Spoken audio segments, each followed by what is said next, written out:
Cold metal bit into Lira Calder's wrists as the restraints locked shut again, tighter than before. A weighty hum traveled through the floor, Vircon Station's artificial gravity shifting to compensate for the docking of another security cruiser.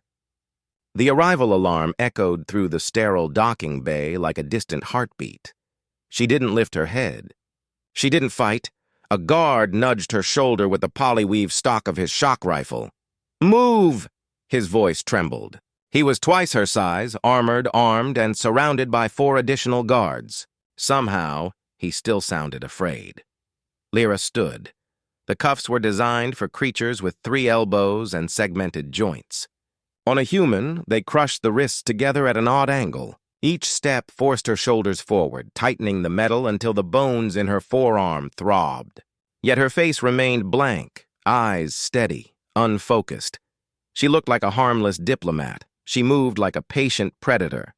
A security captain, tall and sinewy, waited near the entrance of the lift. His scales shimmered under the white lighting, a ceremonial sash draped across his chest. Captain Sorvak Drell. She recognized him from the manifest on Aurora's Mercy. Vircon Strategic Security Director. He enjoyed control. His black eyes studied her like an experiment. "Human," Sorvak said, stepping close enough that she could see the reflection of herself, hair disheveled, cuffs gleaming, in the glossy surface of his pupils. "You will answer every question without hesitation. Resistance will make this difficult." Lira held his stare, silent. A tiny twitch of irritation tightened his jaw. Guards guided her into the lift. Magnetic clamps sealed around her boots. No possible movement except forward. Sorvak joined her, hands clasped behind his back as the lift descended toward the detention level. "I understand your kind believes silence is a form of power," he said. "On this station, silence only delays the inevitable." Still nothing. He leaned closer, voice low. "Do you know why humans scare the Council?" Her breathing remained calm. "They evolved where everything tries to kill them," he continued. "Carnivorous plants, toxic atmosphere fluctuations, apex predators that stalk for sport." He shook his head with theatrical pity. "Your biology is unstable, unpredictable, too adapted to violence." The lift dropped faster. The walls hummed. Lira finally spoke, voice soft, controlled. "You know a lot of stories." Sorvak's nostrils flared. He expected panic, tears, pleading, not bored indifference. The detention corridor stretched ahead, lined with transparent cell walls. Inside, creatures from war zones, thieves from lawless sectors. All dangerous, all restrained. The guards marched her toward a reinforced interrogation chamber at the far end. Sorvak swiped a keycard, and the door hissed open. The room was silent except for the rhythmic click of overhead lights switching on. In the center stood a metal chair bolted to the floor. Restraint brackets wrapped around the armrests like skeletal fingers. Camera orbs tracked her every step. "Sit," Sorvak ordered. Lira obeyed. The guards strapped her into the chair, forearms locked down. Legs restrained, chest harness cinched tight. They added an additional restraint around her neck. She could barely inhale. Sorvak gestured at one of the guards. "Begin neural calibration." The guard tapped commands into a console, and the restraints tightened further, compressing nerves until her fingers tingled. "You are a diplomatic trainee," Sorvak said, pacing. "Yet you accessed areas of the Aurora's Mercy without authorization. You triggered a biohazard quarantine. Explain." Lira stared at a fixed point on the floor. She didn't blink, because she hadn't accessed restricted areas. Because she hadn't triggered anything. Someone had set her up. Sorvak's voice sharpened. "Why did you attempt to hide from security personnel?" She finally looked at him. "I didn't hide. I walked." The guard shifted uncomfortably. Sorvak swallowed irritation. "You expect me to believe? You needed an excuse to bring a human here," she said, tone icy. "Now you have one." Her calmness unnerved him. He leaned forward, placing both hands on the armrests near her wrists. "Let me tell you how this goes.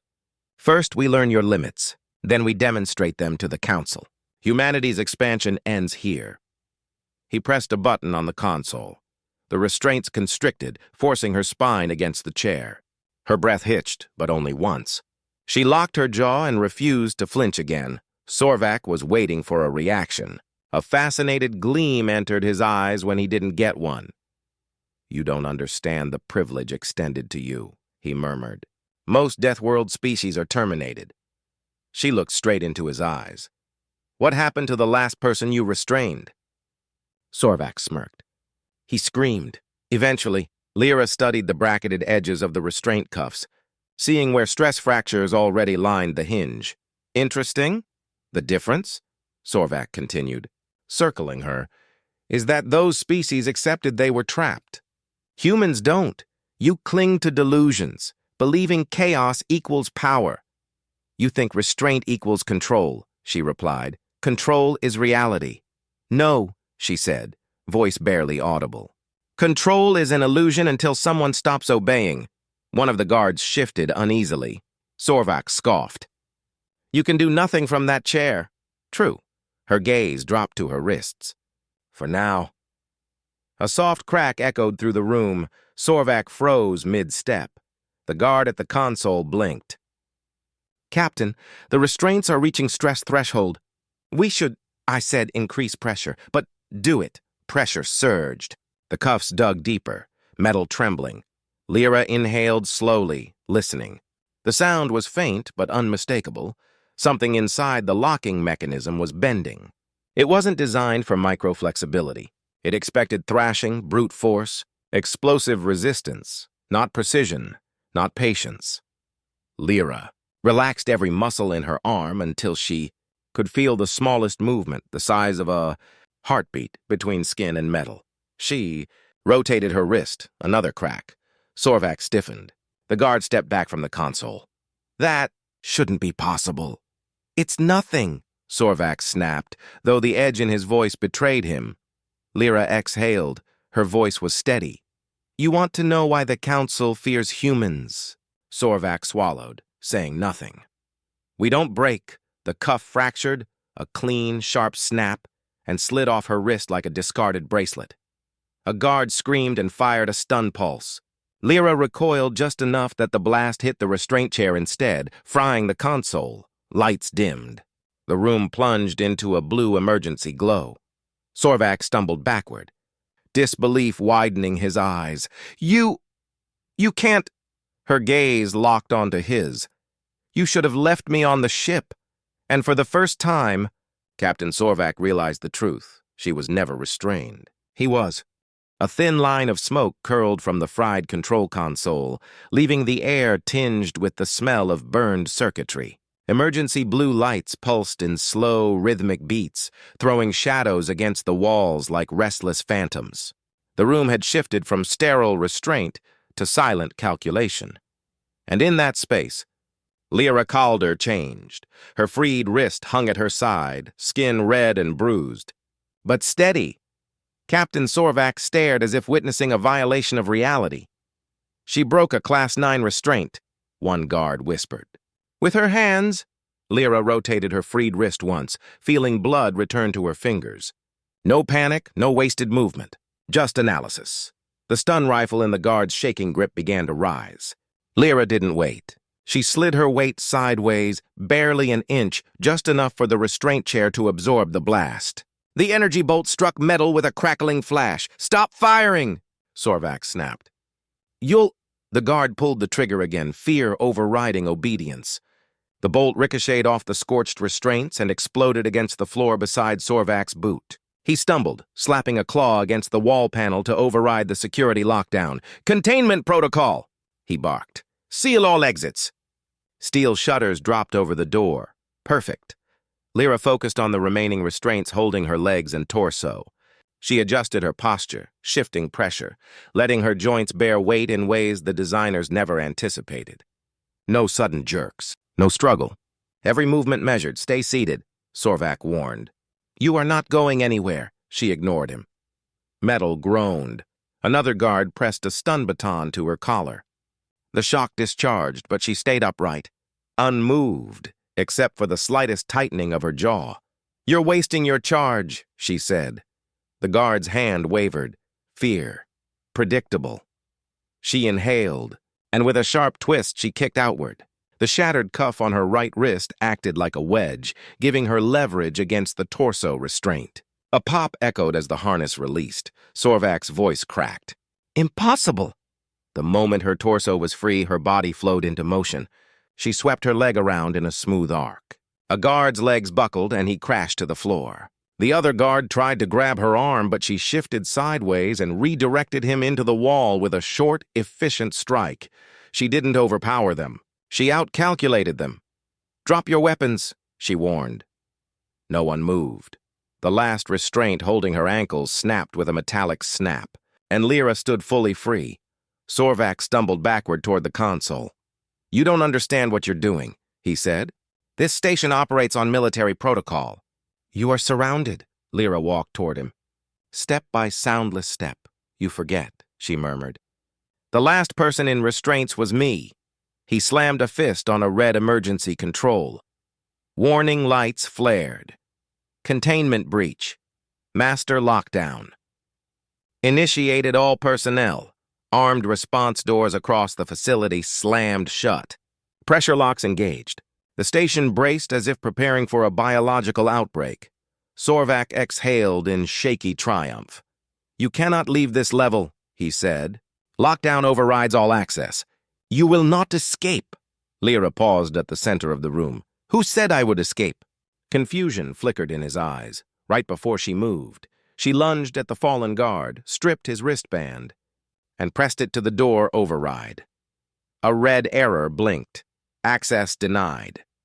She waited only 2 seconds.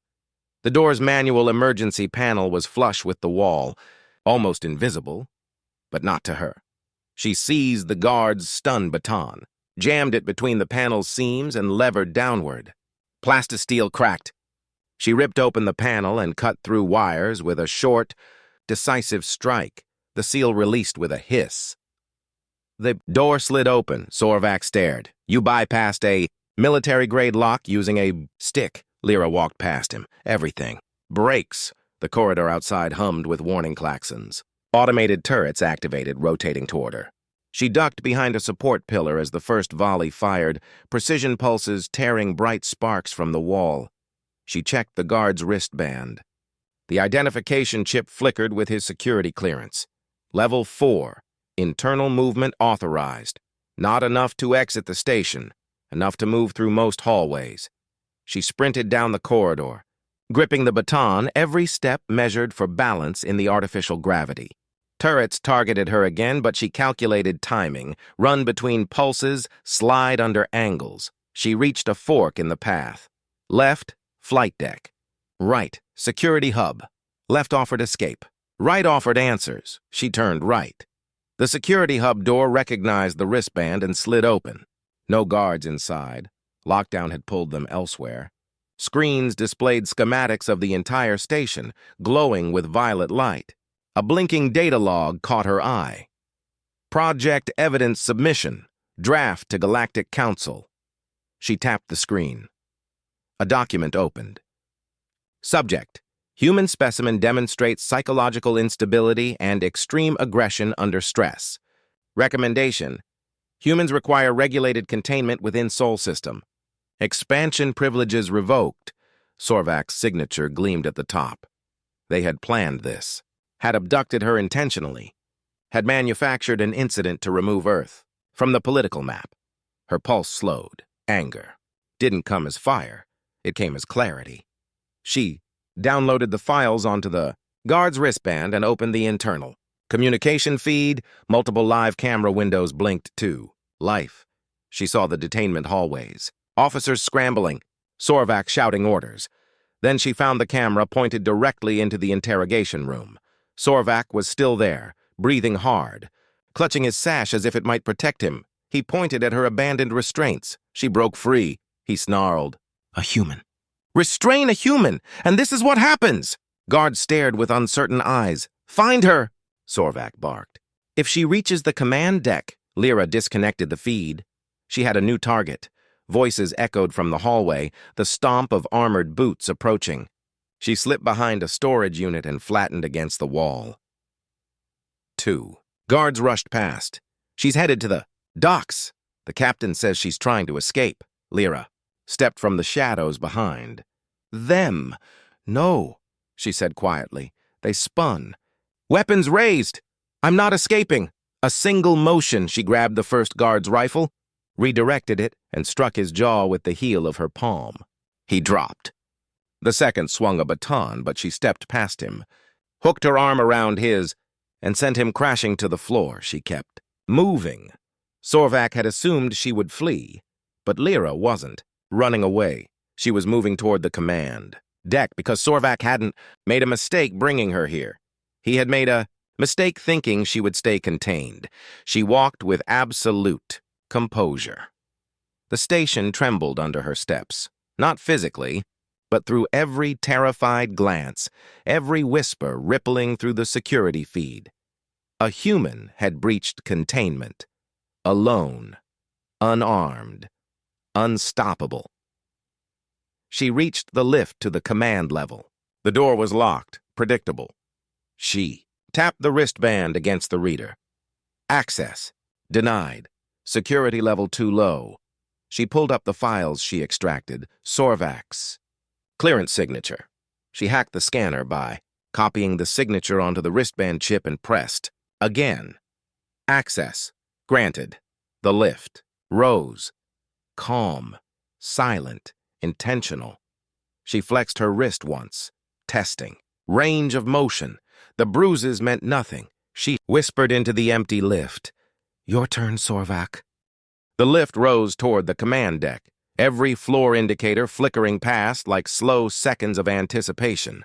The compartment hummed with a mechanical steadiness that contrasted sharply with the disorder Lira had left behind. She stood still, breathing evenly, bruised wrist hanging at her side, calm, precise, focused. The lift stopped. A chime echoed, a soft, deceptively polite sound. The door slid open. A half-circle of armed guards stood waiting, stun rifles raised. Their armor gleamed under the harsh white panels of the command corridor. Visors locked on Lira like she was prey. Behind them, at the end of the corridor, Captain Sorvak watched. This time, he wasn't smirking. He was afraid. Human, Sorvak called out, voice sharp to mask his dread. You will kneel and place your hands behind your head. Lira stepped out of the lift. She didn't speak. She just walked forward. The nearest guard fired a stun bolt. Lira shifted sideways, letting the charge skim past and scorch the lift wall. Two others triggered their rifles in rapid bursts. But she ducked beneath the first shot and rolled toward the second. In one fluid motion, she swept the legs of a guard out from under him and used his body as a shield against the next volley. He hit the floor with a thud, air punching from his lungs. She moved like breath, present yet impossible to grasp. Sorvak's command snapped through the corridor. She's not escaping. She's proving a point. Shoot to incapacitate! Lira stood, calm and rooted, watching the guards reload. Then she spoke. I don't want to hurt you. Her voice was soft. But something in the tone froze half the guards in place. We don't... A guard stammered. We don't have to die here. Lira stepped closer, eyes level. Step aside. And you won't. The guard swallowed and lowered his weapon. Fear of punishment warred with fear of her. Fear of her won. 3 more guards hesitated, dropping their rifles without a fight. Only 2 remained, loyal to Sorvak or too stubborn to rethink their orders. They fired simultaneously. Lira slid between the blasts, a flash of movement, an elbow to one, heel strike to the other. Both dropped. She didn't gloat. She didn't taunt. She simply walked past. Sorvak backed away from the command doors and pressed his palm to the security panel. The thick blast door slid open, revealing the ship's nerve. Center, massive windows revealing a stormy, gas giant swirling below. He stumbled inside and overridden. The door to close, only to find Lira's. Hand jammed in the seam, his eyes widened. You! She pushed. Her muscles flexed just enough to force the heavy door backward. Sorvak stumbled as she slipped inside.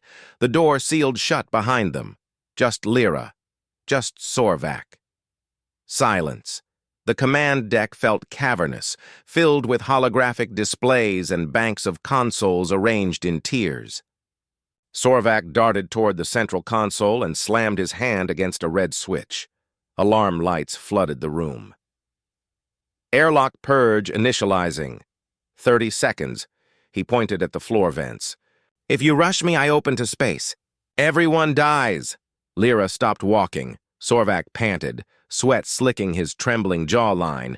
You could have been a useful bargaining piece, he hissed. But instead you humiliated me. Lira scanned the consoles. The fail-safe override hung from a keycard tether on Sorvak's belt. He noticed her glance and placed a hand on the card. Don't try it. She tilted her head. You never understood. Understood what? That restraint isn't control. His thumb hovered over the final purge button. You're a threat to stability, he snarled. To diplomacy, to order. You think this is about humanity? No. This is about showing the Council that humans obey or they get removed from the equation. Removed, she repeated, voice steady. You're talking about genocide. Your species is a storm, he spat. You adapt. You resist. You survive. That makes you dangerous. And you think this, she gestured at the key card, gives you power? Sorvak laughed, ragged and desperate. It gives me the choice between destroying you, he pressed a button.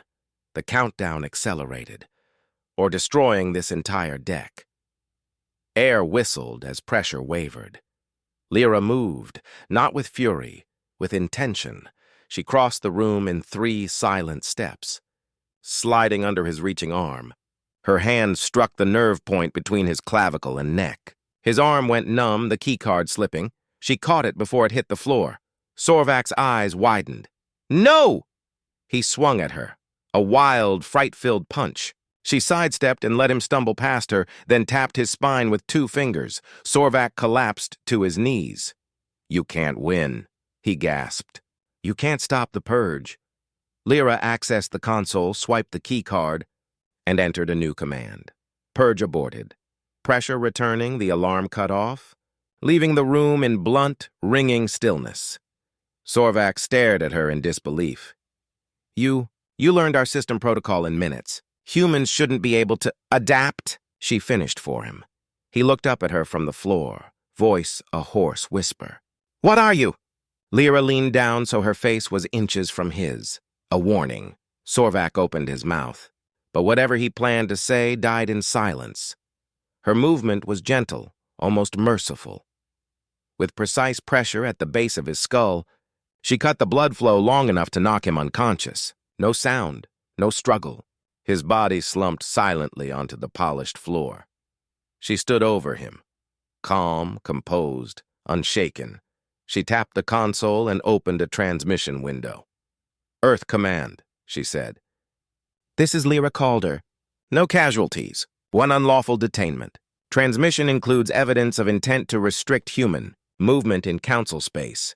A secure Earth channel accepted the data. Burst! Forwarding now! Her finger hovered over sand. She added a final statement. They tried to restrain me. She hit transmit. The message left Virkan Station, streaking through subspace like a spark tossed into dry forest. Behind her, Sorvak's unconscious body lay crumpled on the deck, breathing, alive, irrelevant. She didn't kill him. She didn't need to. By morning, the entire Council would know the truth, and every alien network feed would whisper the same phrase, "Don't touch Earth." Lira stepped into the lift. The door slid shut. As she descended, the lights flickered, not from damage, but from fear rippling through the station like a pulse. A human walked free. The lift descended from the command deck with a soft mechanical sigh. Lira stood still, hands loosely at her sides, the faint bruising on her wrist the only physical evidence of what she had done. No alarms chased her. No guards waited below. The station had shifted from aggressive to uncertain. As if unsure whether resisting her was worth the risk, she stepped out onto the lower concourse. Every eye turned toward her. Technicians froze mid-task. Officers paused mid-command. A medic dropped a stack of diagnostic tablets. Silence filled the hall, heavy and electric. Lira kept walking, each step measured. She wasn't rushing, she wasn't hiding, she was done running. A young alien analyst whispered to his colleague, voice trembling. "Is it true?" "The captain is gone," someone else muttered. "She made him vanish." Lira didn't correct them. The truth didn't matter. The result did. Whispers traveled faster than transmissions. The docking bay doors slid open. The emergency lights still pulsed along the ceiling, but the chaos had faded. Only 2 guards remained, stationed halfway between Lira and an awaiting transport shuttle. They didn't raise their weapons. They simply watched her approach. One of them, clearly nervous, lifted a hand. Not to stop her. "Just to speak. You're free to leave," he said. His voice wavered but held respect. "The captain is incapacitated." Command authority shifted to the Security Council. "We were directed to, not engage." The other guard nodded stiffly. "We don't want trouble." Lira met their eyes. Not with intimidation, but acknowledgement. "You were never my enemy." The guards exchanged a stunned look, as if expecting rage and instead receiving calm. She stepped past them toward the shuttle. The bay's intercom activated with a crackle. "Lira Calder, please remain where you are." She turned slowly. At the far side of the bay stood a council envoy, robes flowing, posture dignified, hands held open to show peace. His nameplate shimmered. Envoy Thalen, Galactic Council liaison, he approached, not with arrogance like Sorvak, but caution, almost humility. "Human," Thalen said, voice steady but soft. "We have reviewed the transmission you sent to Earth Command. The Council observed your footage. Your restraint. Your discipline contradicts everything we believed." Lira studied him, silent.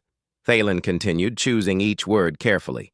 "Captain Sorvak acted without authorization. His attempt to declare your species unstable was motivated by personal ambition, not diplomacy. The Council has stripped him of rank." He bowed, an actual bow to her. "On behalf of the Galactic Council, I request one clarification." She waited. "Why didn't you kill him?" Lira considered her answer. Because she could have. Because she didn't need to. "Fear is more permanent," she said. Thalen inhaled sharply. "Not in fear, but admiration. We were wrong about humans." "No," Lira replied. "You were uninformed." Outside the bay windows, a gas giant swirled in impossible colors. Violet storms twisting across its surface like ink dispersing underwater. The shuttle sat ready, engines warm, waiting for her to board. "Earth Command has responded," Thalen said, offering her a data pad.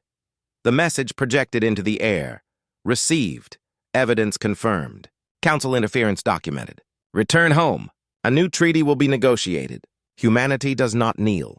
Admiral Rhodes, United Earth Fleet Lira handed the datapad back. A fleet was already moving. She climbed into the shuttle. The interior smelled faintly of coolant and recycled air. She secured herself into the pilot chair, even though an auto-navigation route was already set for the nearest diplomatic corridor. But just as she reached for the controls, the comm unit blinked, "Incoming transmission, Earth private channels," or accepted it. A face appeared on the screen. Sharp features, close-cropped hair, eyes that seemed used to seeing too much. "Lira Calder," Admiral Rhodes said. His tone held something rare, stillness, respect. "You walked into an alien security fortress alone. You walked out without firing a weapon." She didn't reply. "You made a choice we couldn't force," he continued. "You showed them something we never could with fleets or treaties." He leaned forward. "You showed them a human without fear." Lira's jaw tightened. "I didn't do it for politics." "I know," Rhodes said. He softened. "That's why it worked." He tapped something out of frame. Behind him, a holographic map illuminated. Thousands of star systems, routes branching into the unknown. "We're opening expansions again." "The Council will not interfere." Lira looked at her bruised wrist. "They were going to cage us," she said quietly. "One human was enough to stop them?" "One human who refused to be contained," Rhodes corrected. The comm ended. The shuttle engines roared to life, vibrating through the cabin. As the craft lifted off, Lira glanced through the viewport. Virkan Station grew smaller. The impossibly colored gas giant rotated below, swallowing storms in its endless currents. She could have destroyed Sorvak. She could have walked out drenched in blood. Instead, she walked out untouched. They would remember that longer than fear. 7 days later, Galactic Council Hall, a massive holographic display, projected a paused security recording. Lira sitting in a restraint chair, eyes calm, while the metal cracked around her wrists. Council representatives murmured in disbelief. The recording advanced. Lira breaking the restraints. Lira moving through guards without lethal force. Lira facing Sorvak without flinching. When it ended, silence filled the chamber. A new line appeared under her name on the incident report. Classification, Deathworld species. Not to be provoked, another amended line followed. Humans are to be approached with diplomacy, not containment. A third. Never attempt restraint. Back on Earth, Sol System Lira walked along the shoreline of a quiet Pacific refuge base. Wind tangled her hair as waves crashed softly nearby. A transport drone passed overhead, carrying supplies toward a distant training outpost. She breathed in salt air. For the first time in weeks, her shoulders loosened. A voice behind her said, "They're calling you something out there." Lira turned. Admiral Rhodes stood with his hands in his pockets. Expression unreadable. "They call you the Silent Storm," he said. Lira scoffed under her breath. "Dramatic exaggeration." "No." Rhodes shook his head. "Storms make noise." "You didn't." He paused. "You changed our place in the galaxy without firing a shot." She didn't answer. Instead, she stared at the ocean. Endless, shifting, limitless. "You're being assigned to the diplomatic corps," Rhodes said. "Not as a trainee this time." "What position?" she asked. He smiled, a slow, careful smile. "First contact." Lira felt the breeze lift her hair, cool and soft against her cheek. The galaxy now knew. Humans don't break, humans don't bow, and humans don't vanish quietly. She turned away from the ocean. "I'm ready,"